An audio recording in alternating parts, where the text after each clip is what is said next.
आज हम लोग नंबर सिस्टम चैप्टर से कुछ क्वेश्चन सॉल्व करने वाले हैं और ये सारे क्वेश्चंस रेलवे में पूछा जा चुका है। तो क्वेश्चन नंबर 24 से हम लोग आज सॉल्व करेंगे और इससे पहले का जो क्वेश्चन है उसका लिंक मैंने डिस्क्रिप्शन में दे दिया है, जाके देख सकते हैं।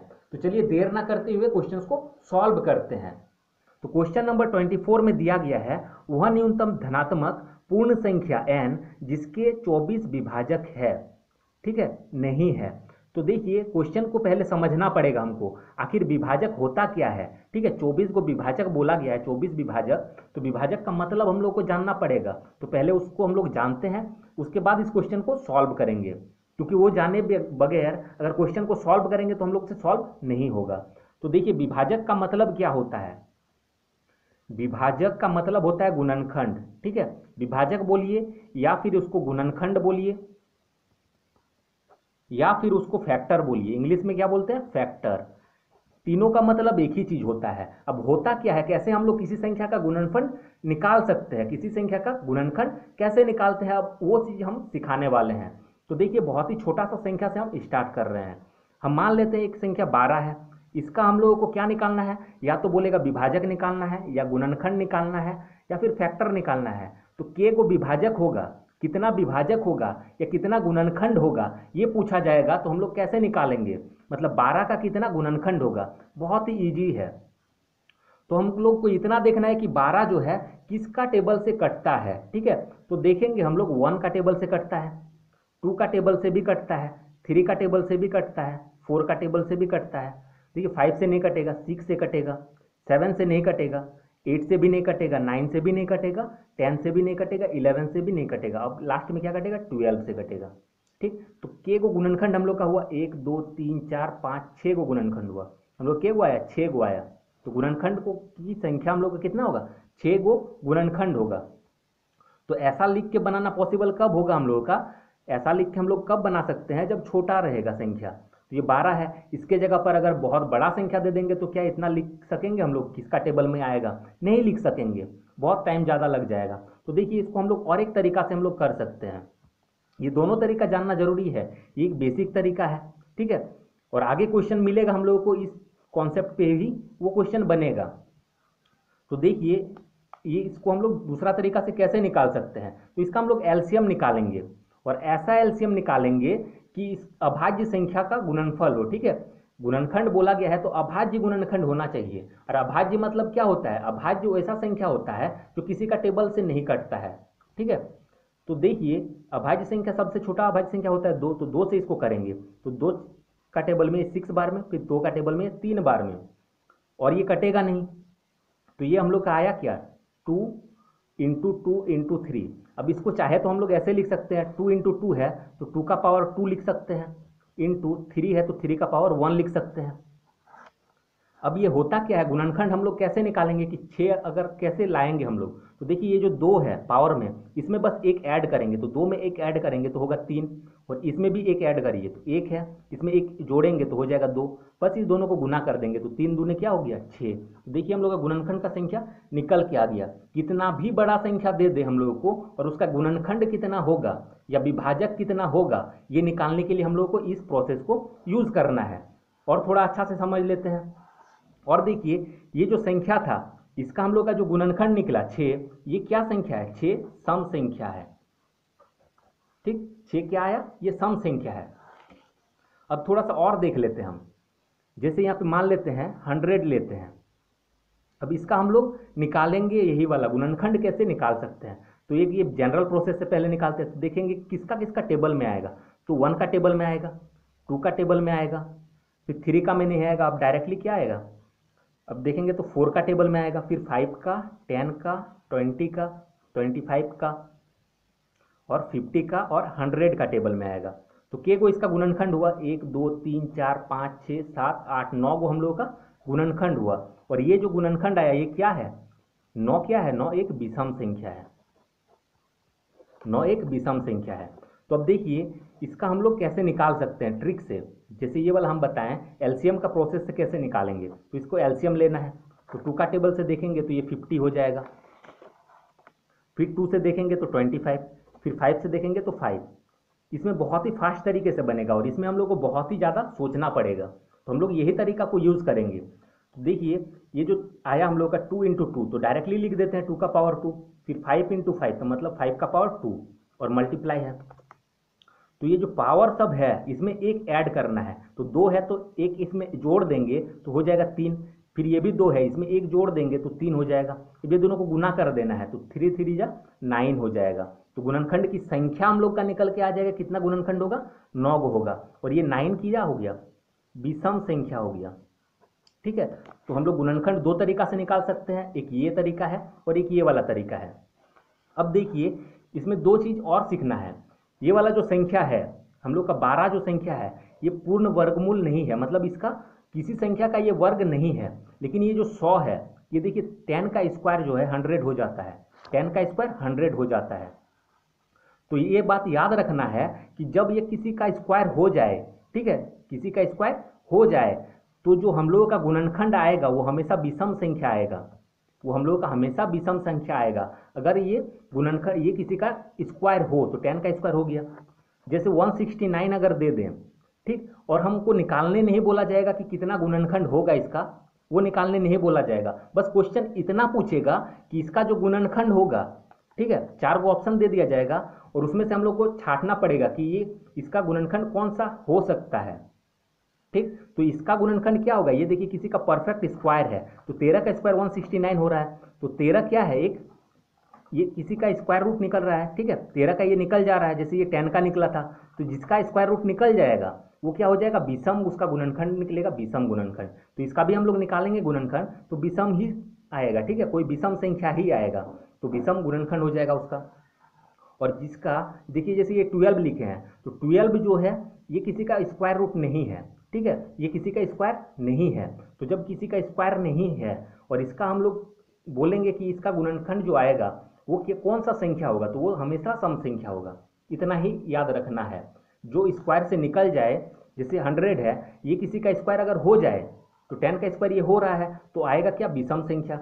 अगर ये किसी का परफेक्ट स्क्वायर नहीं हो रहा है तो ये क्या होगा, हमेशा सम संख्या होगा। ठीक है, तो ये कुछ बात है जो याद रखना है। अब क्वेश्चन पे आते हैं, तो देखिए अब इस क्वेश्चन को बनाते हैं और 24 से लेके 27 तक का क्वेश्चन हम लोग इसी कॉन्सेप्ट पे बनेगा जो हम अभी बताएं। तो देखिए क्वेश्चन बोल रहा है वह न्यूनतम धनात्मक पूर्ण संख्या n जिसके 24 विभाजक नहीं है। ठीक है, तो जिसका 24 विभाजक नहीं होगा, मतलब 24 को गुणनखंड किसका नहीं होगा इसमें से, वो हम लोग को निकालना है। और न्यूनतम बोला गया तो छोटा संख्या, तो हम ऑप्शन ए से स्टार्ट करते हैं, ये इससे स्टार्ट करते हैं और इसका गुणनखंड हम लोग निकाल सकते हैं। विभाजक मतलब क्या, गुणनखंड जो अभी बताएं, तो इसका जस्ट एलसीएम ले लेंगे तो क्या हो जाएगा, ये 210 हो जाएगा। फिर इसका एलसीएम लेंगे, 3 का पहाड़ा में देखिए 3 7 जा 21, 1 0। फिर इसको काटेंगे और ऐसा टेबल में ही हम लोग को काटना है जो कोई अभाज्य संख्या हो। तो 5 का टेबल में ये देखिए 5 का टेबल में इसको काट सकते हैं हम लोग। तो 5 का टेबल में 5 1 जा 5, 2 बच गया, 5 4 जा 20। फिर देखिए 2 का टेबल में 7 बार में। अब ये देखेंगे क्या आया हम लोग का, तो 2 आया, फिर यहाँ पे भी 2 है तो हम लिख सकते हैं 2 का पावर 2। फिर 3 कितना आया, 3 एक ही गो आया, और 5 के गो आया, 5 भी एक ही गो आया। 7 कितना आया, 7 भी एक ही गो आया। अब करना हम लोग को क्या है, इसमें से एक बढ़ाना है, तो 2 में से एक बढ़ाएंगे तो हो जाएगा 3। फिर इसमें एक बढ़ाएंगे, एक है, एक बढ़ा देंगे तो हो जाएगा 2। फिर इसमें एक है तो फिर एक बढ़ाएंगे तो 2। फिर एक है तो एक बढ़ाएंगे तो 2 हो जाएगा। ठीक है, मतलब ये सब में एक ऐड कर देना है और ये सब को फिर मल्टीप्लाई कर देंगे तो हम लोग का विभाजक का संख्या या गुणनफल का संख्या हम लोग को निकल के आ जाएगा, गुणनखंड का संख्या। तो देखिए इसको मल्टीप्लाई करिए तो 3 2 जा 6, 6 2 जा 12, 12 2 जा 24। तो इसका कितना गुणनखंड हो रहा है, 24 गो गुणनखंड हो रहा है, इसका 24 गुणनखंड निकल रहा है। लेकिन इसमें क्या बोला गया है, 24 को गुणनखंड नहीं है, तो ये वाला तो निकल रहा है, ये हम लोग का ऑप्शन नहीं होगा।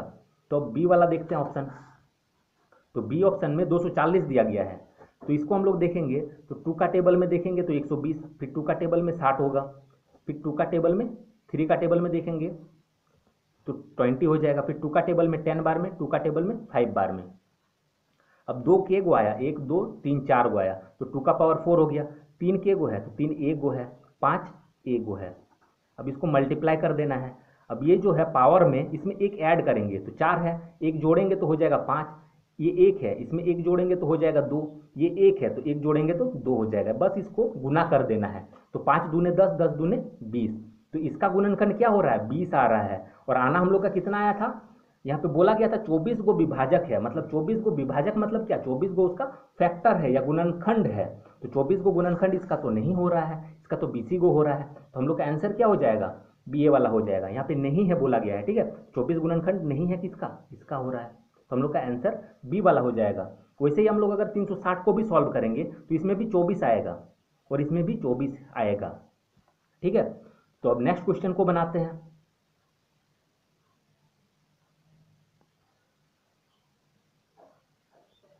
क्वेश्चन नंबर 25 देखिए, इसमें दिया गया 56 और 84 दोनों का दूसरा सबसे बड़ा गुणनखंड कौन सा होगा। तो गुणनखंड का मतलब और एक चीज भी होता है जो कि हम नहीं बताएं अभी। गुणनखंड को हम लोग देखिए विभाजक भी बोलते हैं, फैक्टर भी बोलते हैं, इतना बताएं। तो गुणनखंड का मतलब एचसीएफ भी होता है। सबसे बड़ा गुणनफल अगर बोले, गुणनखंड का मतलब एचसीएफ नहीं होता है। अगर बोला जाए कि सबसे बड़ा गुणनखंड, दूसरा हटा देते हैं अभी, अगर बोला जाता है कि सबसे बड़ा गुणनखंड, तो सबसे बड़ा गुणनखंड का मतलब ही होता है एचसीएफ, ठीक है, हाईएस्ट कॉमन फैक्टर। लेकिन यहाँ पे क्या बोला गया, दूसरा सबसे बड़ा, इसका मतलब क्या, सेकंड लास्ट वाला हम लोग को पूछा गया है।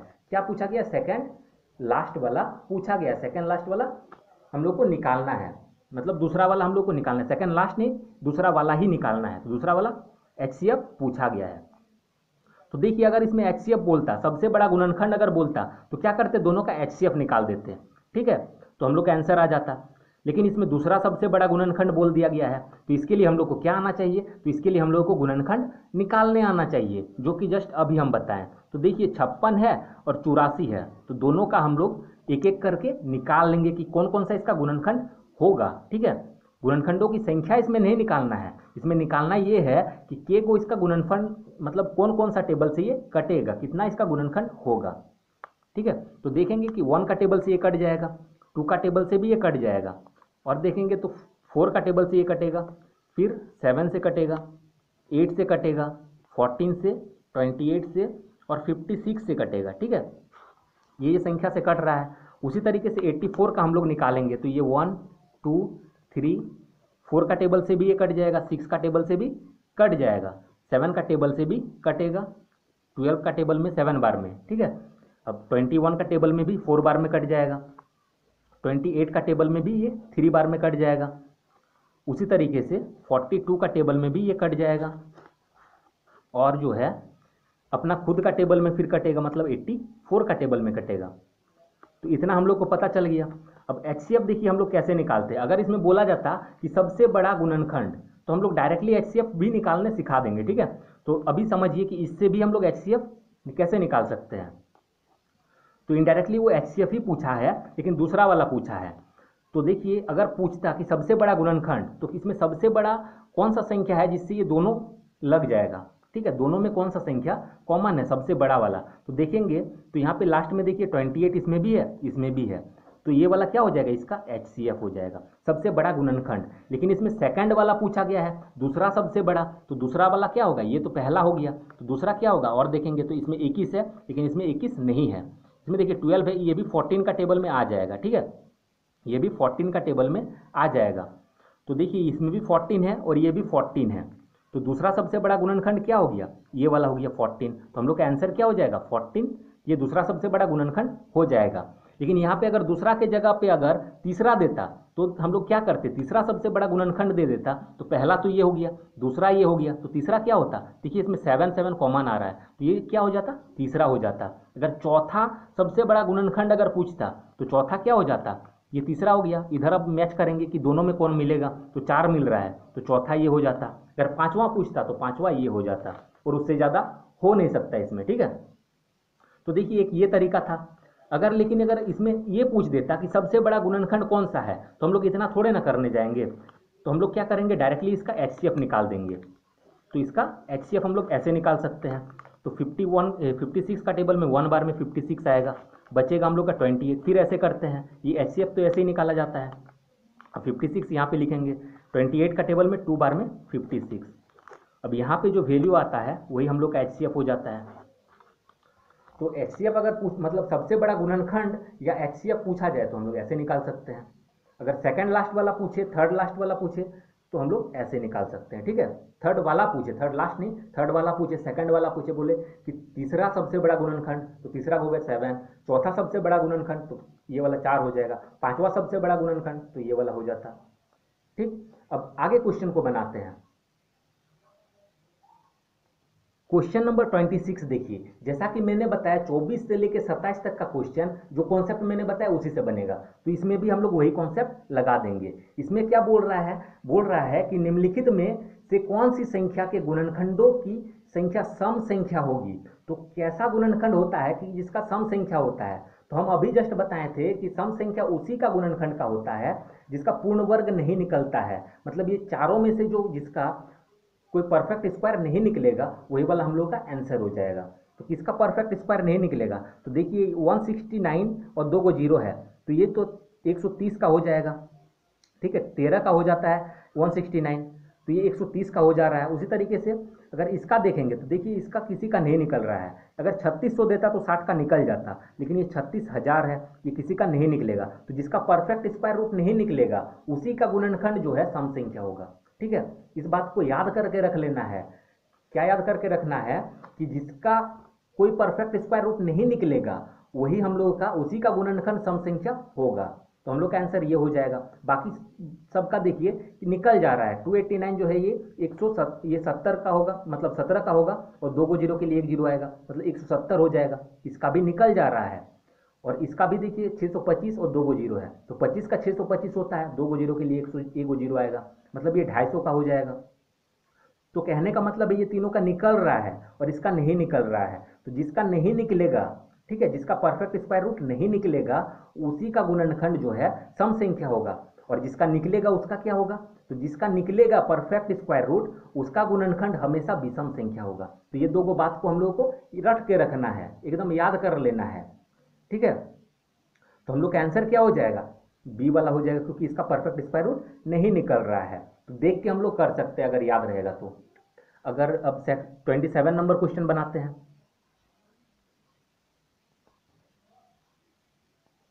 क्वेश्चन नंबर 27 भी देखिए वैसे ही है, दिया गया है इसमें निम्नलिखित में किस संख्या के गुणनखंडों की संख्या विषम संख्या होगी। तो इसलिए इसके पिछले वाला जो क्वेश्चन था उसमें दिया गया था गुणनखंडों की संख्या सम संख्या।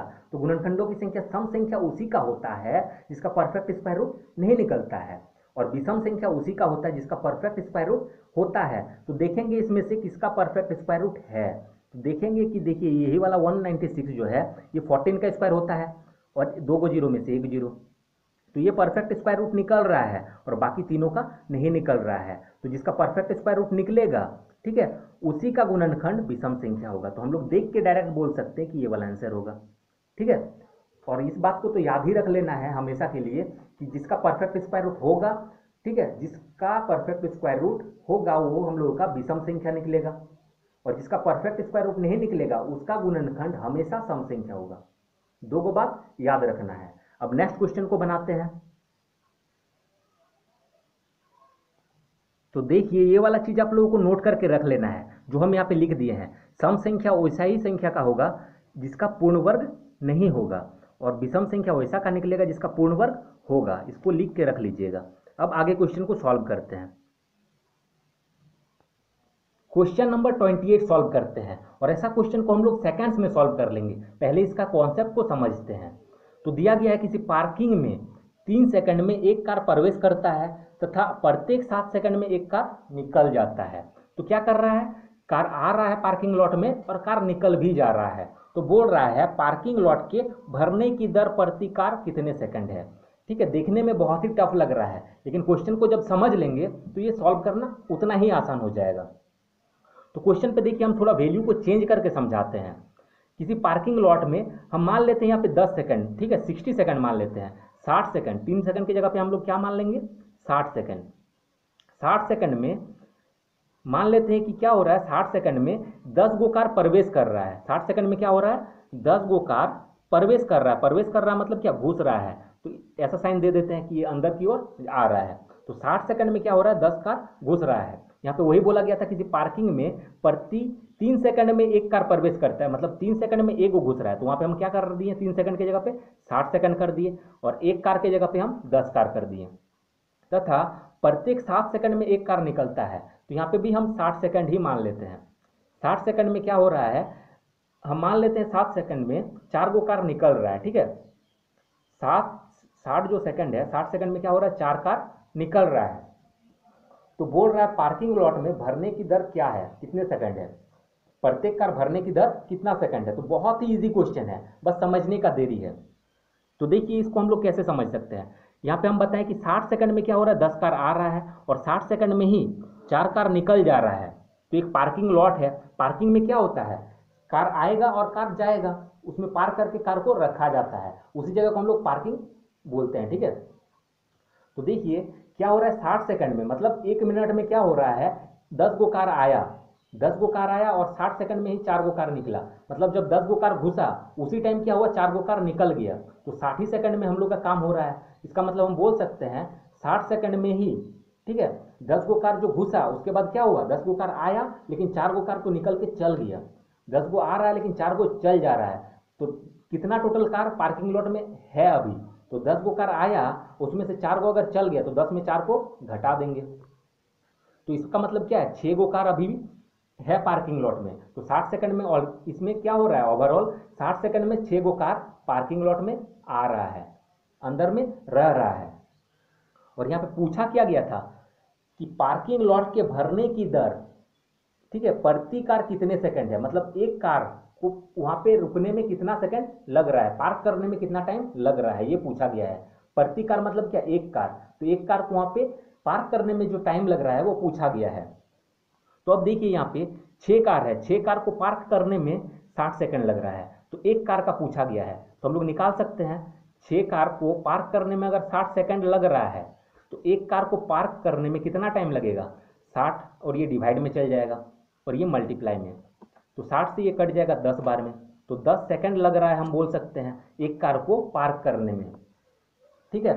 अब देखिए इस क्वेश्चन को हम लोग इस क्वेश्चन से रिलेट करते हैं, या फिर इस क्वेश्चन को देखिए थोड़ा सा, इसमें जो दिया गया था उसी को हम लोग रिलेट करके बना लेंगे। अब इसमें दिया गया है किसी पार्किंग में प्रति 3 सेकंड में एक कार प्रवेश करता है। इसमें क्या दिया गया है, 3 सेकंड में एक कार प्रवेश कर रहा है और 7 सेकंड में एक कार निकल रहा है, और हम जो वैल्यू बताए थे दोनों का 60-60 सेम सेम ले लिए थे, तो इसको भी इक्वल कर लेना है। तो किसी भी दो संख्या को इक्वल करने के लिए हम लोग एलसीएम निकालते हैं, ये बात याद रखना है। और इस चीज को हम लोग किसी दूसरा क्वेश्चन पे भी, दूसरा चैप्टर पे भी यूज कर सकते हैं। ये कॉन्सेप्ट याद रखना है कि दो संख्या को इक्वल करने के लिए हमेशा एलसीएम निकालेंगे। तो इसको इक्वल कर देंगे हम लोग, तो 7 और 3 का एलसीएम अगर निकालेंगे हम लोग, एलसीएम हम लोग को निकालना है किसका, 7 और 3 का, तो इसका एलसीएम क्या आ जाएगा, 7 3 जा 21, सब सेकंड में है तो ये भी सेकंड आएगा। तो हम बोल सकते हैं कि 21 सेकंड में, 3 सेकंड की जगह पे हम क्या कर देंगे, अब 21 सेकंड कर देंगे। 21 सेकंड में क्या हो रहा है, 3 सेकंड में एक कार प्रवेश करती है, तो वहां पे हम 3 सेकंड की जगह पे 21 लिख दिए, तो 3 की जगह पे 21 लिख दिए, तो इसका मतलब क्या, 3 सेकंड में एक कार प्रवेश कर रहा है, तो 21 सेकंड में कितना कार प्रवेश करेगा, तो इसको भी हम लोग डायरेक्टली कर सकते हैं। 3 सेकंड में अगर एक कार, तो 21 सेकंड में कितना हो जाएगा, 7 गो कार होगा। अब कैसे होगा 7 गो, वो देखिए, 3 सेकंड में एक कार हो रहा है, तो हम लोग को क्या करना है, 21 सेकंड यहाँ पे टाइम बढ़ा तो कार भी बढ़ जाएगा, तो 21 सेकंड में क्या होगा, एक, और ये डिवाइड में चल जाएगा और ये मल्टीप्लाई में। अभी जस्ट हम समझा रहे हैं, इस क्वेश्चन को देख के आप लोग बनाइएगा कॉन्सेप्ट समझने के बाद। तो देखिए 3 का टेबल में ये 7 बार में आएगा, तो 7 कार क्या हो रहा है, मतलब 7 गो कार 21 सेकंड में प्रवेश करेगा। इस तरीके से हम लोग पता कर सकते हैं। तो 21 सेकंड में क्या हो रहा है, 7 गो जो कार है वो प्रवेश कर रहा है, तो हम ऐसा साइन दे दे रहे हैं, मतलब अंदर की ओर आ रहा है। अब ये बोल रहा है प्रत्येक 7 सेकंड में एक कार निकलता है, तो हम क्या बोले कि इक्वल कर लेना है, तो इक्वल कर लिए थे तो हम लोग का कितना हुआ था, 21 सेकंड। अब 7 सेकंड की जगह पे 21 सेकंड लिखेंगे, तो 21 सेकंड में कितना होगा, 7 सेकंड में अगर एक कार निकलेगा तो 21 सेकंड में कितना होगा, 3 गो होगा, 7 या 21, या फिर ऐसे लिख के कर लीजिए जैसे इसको किए। यहाँ पे दिया गया है 7 सेकंड में क्या हो रहा है, एक कार निकल रहा है, तो 21 सेकंड में हम लोग निकाल लेंगे कितना होगा, तो 1/7 और ये मल्टीप्लाई में चल जाएगा, तो 3 कार हो रहा है, तो यहाँ पे 3 लिख देंगे। 3 कार क्या हो रहा है, निकल रहा है, तो तो यहाँ पे देखिए टोटल 21 ही सेकंड हो रहा है। क्या हो रहा है, 7 कार आ रहा है, 7 कार घुस रहा है, उसी टाइम क्या हो रहा है, ठीक है, उसी टाइम में 3 गो कार निकल जा रहा है। तो 7 गो कार घुसा और उस टाइम अगर 3 गो निकल गया तो इसका मतलब बचा कितना कार, मतलब 4 गो कार जो है वहां पे रह गया, 4 गो कार पार्किंग में रह गया और उसको कितना टाइम लगा, 21 सेकंड। 21 सेकंड में 4 कार पार्किंग में रह जा रहा है। तो यहाँ पे क्या बोला गया था कि पार्किंग लॉट के भरने की दर प्रति कार कितने सेकंड है, मतलब एक कार को पार्क करने में कितना टाइम लग रहा है, और वो टाइम हम लोग को सेकंड में पूछा गया है। तो 4 कार को पार्क करने में 21 सेकंड लग रहा है, इसको हम ऐसे भी लिख सकते हैं, 4 कार को पार्क करने में 21 सेकंड लग रहा है, तो एक कार को पार्क करने में कितना लगेगा, तो 21 और ये डिवाइड में चल जाएगा और ये 1 जो है मल्टीप्लाई में चल जाएगा।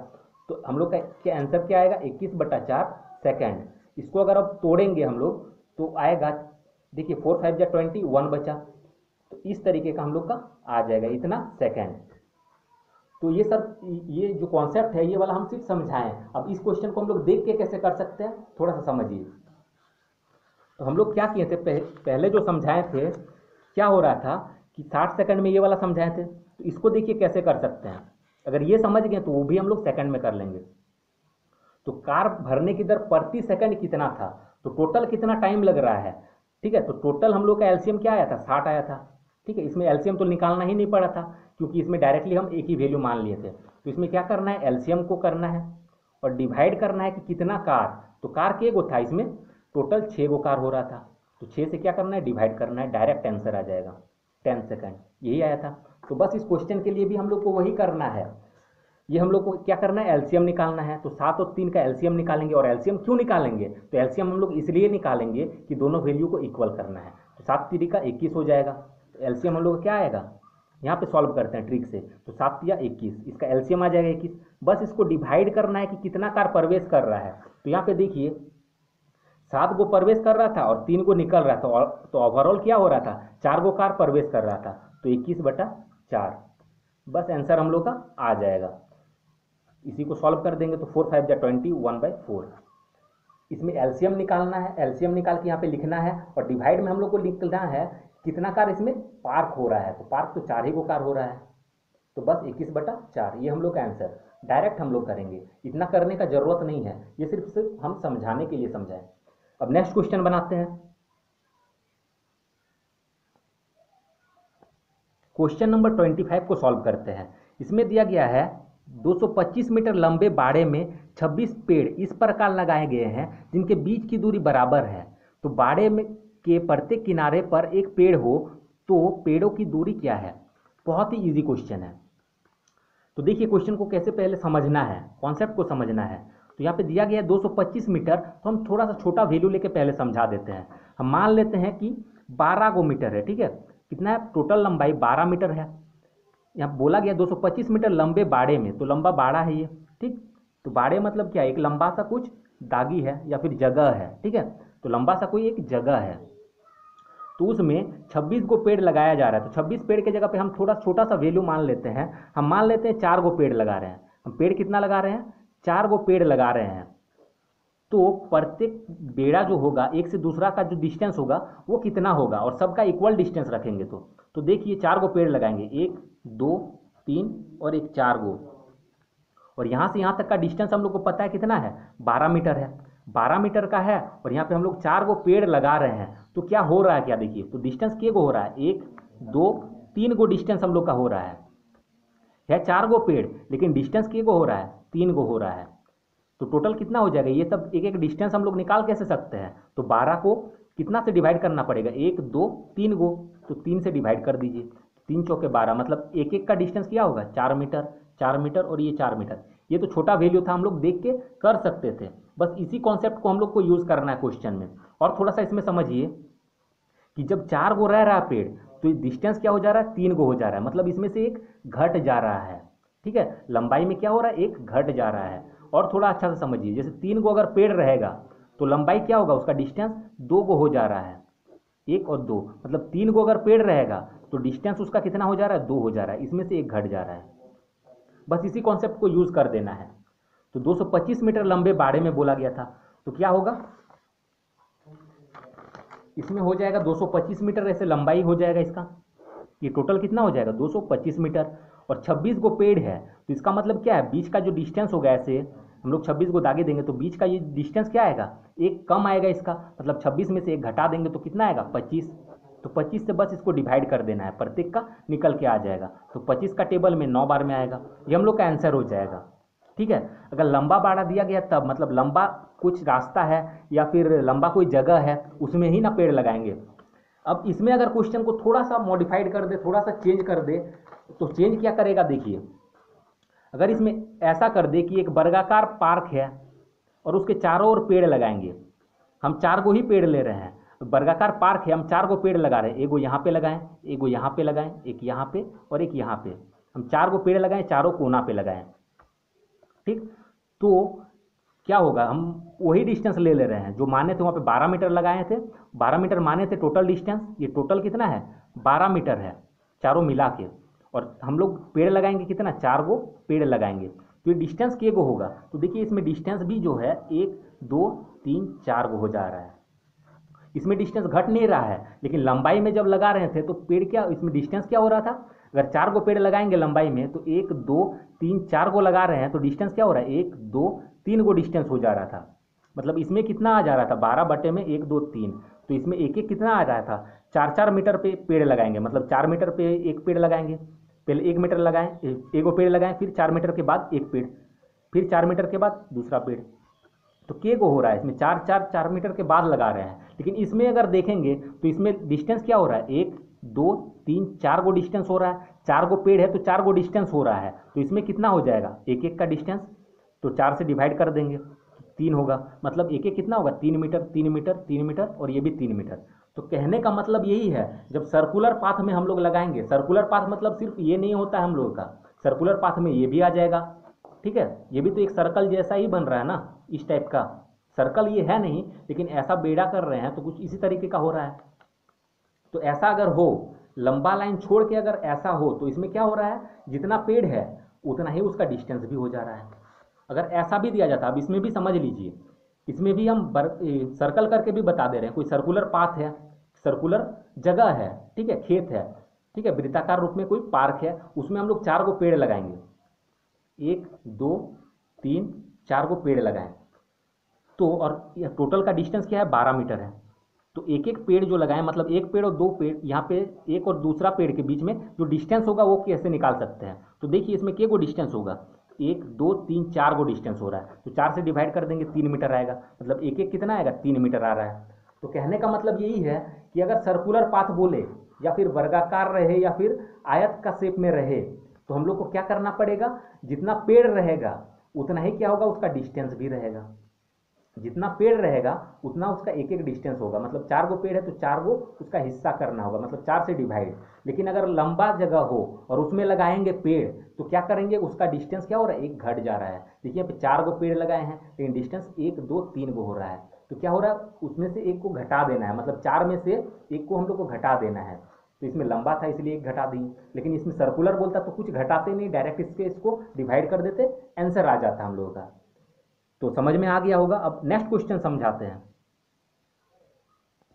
क्वेश्चन नंबर 30 सॉल्व करते हैं। इसमें दिया गया एक विशिष्ट लदान में 120 नई कारें हैं, जिसमें से 2/3 कार रेडियो लगे हुए हैं, मतलब 120 गो कार है, उसका क्या है 2/3 कार में रेडियो लगा हुआ है। तो इससे कर देते हैं कैलकुलेशन, तो 3 का टेबल में ये 40 बार में 42 जा 80 आया, मतलब 80 गो कार जो है, 80 गो कार है, उसमें क्या लगा हुआ है, रेडियो लगा हुआ है।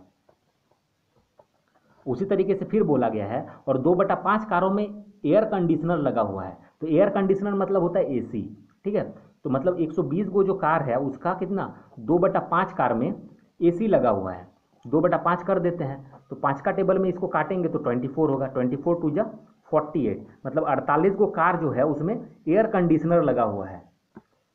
अब क्या बोल रहा है, यदि 20 कारों में ना रेडियो हो ना ही एयर कंडीशनर, तो टोटल के वो कार है, टोटल 120 गो कार है, उसमें से 20 में ये दोनों नहीं लगा हुआ है, मतलब रेडियो भी नहीं है और एसी भी नहीं है, तो उसको हटा देते हैं हम, मतलब हटाने का मतलब क्या है, घटा देंगे, तो इसको घटा देंगे तो आएगा 100 कार।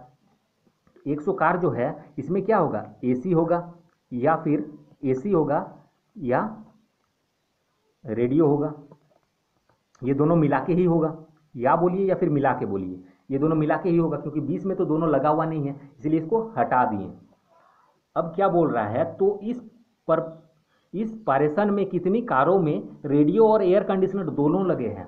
तो रेडियो और एयर कंडीशनर दोनों किस में है, तो देखिए इसमें रेडियो है और इतना कार में एसी है, तो दोनों को ऐड कर देंगे, ये ट्रिक है, दोनों को ऐड कर देंगे तो 128 आएगा। बस इसमें क्या करना है, यहाँ पे भी देखिए 100 जो कार है इसमें या तो एसी लगा है या तो रेडियो लगा है, तो इससे इसको माइनस कर देना है, हम लोग का आंसर निकल के आ जाएगा। तो इससे इसको माइनस कर देंगे, हम लोग का आएगा 28 कार, और यही हम लोग का आंसर हो जाएगा।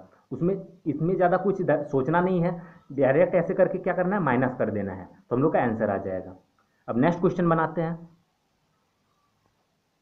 क्वेश्चन नंबर 31 सॉल्व करते हैं। इसमें दिया गया मैक के पास कैन से 3 रुपया ज़्यादा है, ठीक है, ये यूरो में दिया गया है, हम रुपया मान लेते हैं। मैक के पास कैन से 3 रुपया ज़्यादा है, तो मैक है और कैन है, तो मैक के पास क्या है, इससे 3 रुपया ज़्यादा है, तो इसको एक्स मान लेते हैं, तो इसका क्या हो जाएगा, एक्स प्लस 3। फिर कैन ने घोड़ों पर दाव लगाया, ये जो कैन है ये घोड़ों पर दाव लगाता है और उसकी रकम अपनी रकम 3 गुनी कर लेता है। 3 गुनी मतलब क्या, जितना रकम है उसको 3 से गुना कर लेता है, 3 डबल हो जाता है, तो 3 इंटू एक्स क्या हो जाएगा, 3x हो जाता है इसका 65 हो। अब बोल रहा है जिससे अब उसके पास उन दोनों लड़कों के बीच जो मूलधन राशि थी उससे 2 ज़्यादा है, तो उसका दोनों के पास कितना होगा, तो दोनों के पास मिला के देख लेते हैं कितना होगा। तो मतलब m प्लस k ये दोनों के पास कितना होगा, तो ऐड कर लेते हैं, तो x और x हो जाएगा 2x, प्लस में 3 है, तो दोनों का जो जितना है मतलब दोनों का मिला के जितना है और इसका अकेले का क्या है हो रहा है इसमें कि 2 ज़्यादा हो जा रहा है, इसका दोनों का मिला के जितना है और इसका अकेले में क्या हो रहा है, इससे 2 ज़्यादा हो जा रहा है, तो इससे 2 ज़्यादा है, तो बराबर करने के लिए हम लोग को क्या करना पड़ेगा, जब ज़्यादा या कम का बात किया जाए तो हम लोग को हमेशा माइनस करना है। तो माइनस किससे करते हैं, बड़ा से छोटा को, तो ये ज़्यादा हो जा रहा है, तो 3x से 2x प्लस 3 को माइनस कर देना है, और ये माइनस करेंगे तो क्या होगा, 2 आएगा, 2 ज़्यादा है तो 2 माइनस इक्वल टू 2 कर देना है। अब इसको सॉल्व करेंगे तो 3x माइनस 2x, अब minus plus minus 3 equal to 2, अब इससे इसको घटाएंगे तो हो जाएगा x minus 3 equal to 2, x is equal to इधर चल जाएगा तो हो जाएगा प्लस में, अब 3 और 2 5 हो जाएगा, तो x का वैल्यू आया हम लोगों का। अब पूछा क्या गया है, तो कैन के जितने से पहले मैक व कैन के पास कितनी राशि थी, मतलब मैक और कैन का मिला के कितना था, तो मैक और कैन का मिला के कितना था 2x प्लस 3, बस x का वैल्यू यहाँ पे पुट कर देना है, तो x का वैल्यू हम लोग का 5 आया, यहाँ पुट कर देंगे 2 इंटू 5 प्लस 5, तो 2 5 जा 10 और 5 15 हो जाएगा, 3 है ये वाला, तो 2 5 जा 10 और 3 13 हो जाएगा, तो दोनों का मिला के कितना है 13 है, ये हम लोग का आंसर। अब नेक्स्ट क्वेश्चन बनाते हैं, क्वेश्चन नंबर 32 सॉल्व करते हैं। इसमें दिया गया एक विद्यालय में 200 विद्यार्थी है, तो विद्यार्थी का मतलब क्या होता है, उसमें लड़का और लड़की दोनों को मिला के है, तो एक विद्यालय में 200 विद्यार्थी है जिसमें से 3/10 भाग लड़के हैं। अब 3/10 भाग का मतलब समझिए, 3/10 का मतलब नीचे में जो दिया गया रहता है वो टोटल का मान होता है, रेशियो में होता है, ठीक है, तो हम टोटल कितना है इसका मतलब 10 है, तो 10 में से क्या है 3 जो है लड़के हैं, तो 10 में अगर 3 लड़का है, ठीक है, तो बच कितना जाएगा, तो 10 में से अगर 3 गो लड़का है तो 7 गो लड़की होगी, इससे माइनस कर देंगे, तो 7 गो लड़की होगी कितना में से 10 में से 7 गो, ठीक, ये क्या हो जाएगी लड़की हो जाएगी, और ये लड़का दिया गया है। तो बोल रहा है विद्यालय में लड़कियों की संख्या ज्ञात कीजिए, तो 200 का हम लोग क्या कर देना है 7/10 कर देना है, क्योंकि लड़के कितना है 7/10 है, तो 0 0 कट जाएगा, हो जाएगा 7 2 जा 14 और 1 0, मतलब 140 जो है आंसर हो जाएगा हम लोगों का। अब नेक्स्ट क्वेश्चन बनाते हैं, क्वेश्चन नंबर 33 देखिए, ये बहुत ही इंपॉर्टेंट क्वेश्चन है और बहुत ही इंटरेस्टिंग भी है। तो देखिए, किसी नगर में एक टेलीफोन कंपनी के ग्राहकों की संख्या 500 है और प्रत्येक ग्राहक से 300 रुपया प्रति महीना लिया जाता है। तो टेलीफोन ग्राहक है मतलब टेलीफोन यूज करता है और 300 रुपया देता है एक महीना का, और कितना ग्राहक है 500 ग्राहक है, तो गुना कर देने से हम लोग का टोटल वैल्यू आ जाएगा कि टोटल कितना पैसा मिलता होगा कंपनी को। तो 500 को क्या है ग्राहक है और एक ग्राहक 300 रुपया दे रहा है, तो 300 गुना में 5 करेंगे तो 1.5 लाख आएगा हम लोगों का, ठीक है, 1 2 3 4 0, तो इतना आएगा। अब क्वेश्चन बोल रहा है यदि कंपनी प्रत्येक ग्राहक पर 1 रुपया प्रति माह बढ़ा देती है, तो 1 रुपया बढ़ा दे रहा है, 300 रुपया ले रहा था, अब क्या कर रहा है 1 रुपया बढ़ा दे रहा है, मतलब 301 रुपया अब लेगा, तो एक ग्राहक अपनी सेवा बंद कर देता है, 1 रुपया बढ़ा रहा है तो क्या हो रहा है, एक गो ग्राहक उसका घट जा रहा है, मतलब अब ग्राहक कितना हो जा रहा है, 499 हो जा रहा है। ठीक है, ग्राहक दर में निम्नलिखित में से कौन सी वृद्धि टेलीफोन कंपनी को सर्वाधिक राजस्व प्रदान करेगी। तो कहना ये चाहता है क्वेश्चन कि सबसे ज्यादा फायदा कब होगा कंपनी को। ठीक है, तो देखिए हम लोग कैसे निकालेंगे उस चीज को। तो देखिए 1 रुपया जब बढ़ा रहा है दाम, तो क्या हो रहा है, एक जन छोड़ दे रहा है, एक जन उसका यूज नहीं कर रहा है।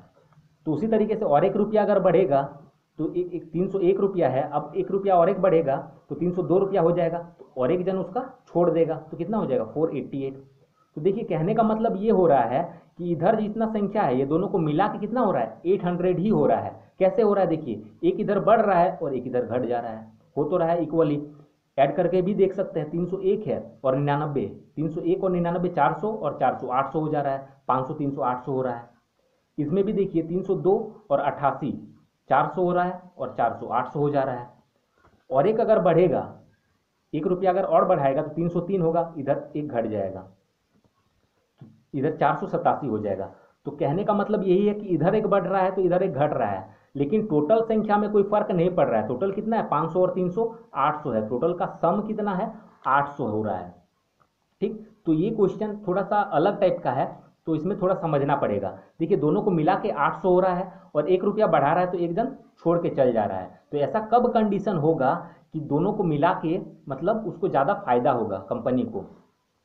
तो ऐसा कंडीशन तभी होगा जब दोनों इक्वल हो जाए। तो दोनों इक्वल मतलब क्या, दोनों का मिला के तो 800 ही होगा, इधर जितना घट रहा है उधर उतना ही बढ़ रहा है। हम लोग जितना भी करते जाए आगे अगर करेंगे 304 होगा और इधर क्या होगा, 486 होगा, इधर 4 घटा तो इधर 4 बढ़ा तो इधर 4 घट जा रहा है, तो दोनों को जोड़ेंगे तो 800 ही हो रहा है। तो ये जब ऐसा कंडीशन जब आए तो याद रखना है क्या करना है, ये दोनों को ऐड कर लेंगे हम लोग तो आएगा 800, बस इसका आधा आधा कर देना है तो हो जाएगा 400 400, इसका ही गुणनफल मतलब 400 रुपया करके लेगा और ग्राहक 400 हो जाएगा, तभी उसको सबसे ज़्यादा फायदा होगा, उस कंपनी को तभी सबसे ज़्यादा फायदा हो सकता है। तो देखिए इसको इक्वल करने के लिए क्या किए, 800 है तो 800 को इक्वल करने के लिए क्या होगा, 400 400 बस गुना कर देना है। तो 4 4 जा हो जाएगा 16 और 1 2 3 4 गो जीरो, 1 2 3 4 गो जीरो, इतना रुपया हो जाएगा। तो फायदा क्या हो रहा है, देखिए इसमें से क्या हो रहा है, 100 बढ़ रहा है, 100 रुपया बढ़ रहा है तो प्लस में दे रहे हैं, और इधर क्या हो रहा है, 100 घट रहा है। तो ओवरऑल में इसमें तो कोई फर्क नहीं पड़ रहा है, 100 बढ़ रहा है 100 घट रहा है, लेकिन पैसा में फायदा हो जा रहा है। ठीक है, पहले 1.5 लाख मिलता था, मतलब 1,50,000 मिलता था, अब 1,60,000 मिल रहा है, 10,000 का फायदा हो जा रहा है कंपनी को। तो कब मैक्सिमम फायदा हो सकता है, जब दोनों वैल्यू इक्वल हो। तो हम लोग का आंसर देख लीजिए कौन सा होगा, तो आंसर हम लोग का 100 हो जाएगा। क्यों, कैसे 100 होगा कि 300 था अब 400 हो गया, 100 बढ़ा, इधर भी देखिए 500 था 100 घट गया, तो रुपया में कितना फायदा हुआ वो पूछ रहा है। तो रुपया देखिए 300 था अब कितना हो गया 400, तो कितना रुपया बढ़ा, 100 रुपया बढ़ा, तो हम लोग का 100 आंसर हो जाएगा। तो आज का वीडियो यहीं तक रहने देते हैं, आगे का जो बचा हुआ क्वेश्चन है हम लोग नेक्स्ट पार्ट में सीखेंगे। तो जिसको भी ये वीडियो अच्छा लगा है वीडियो को लाइक करें और अपने फ्रेंड के साथ शेयर करें। Thanks for watching.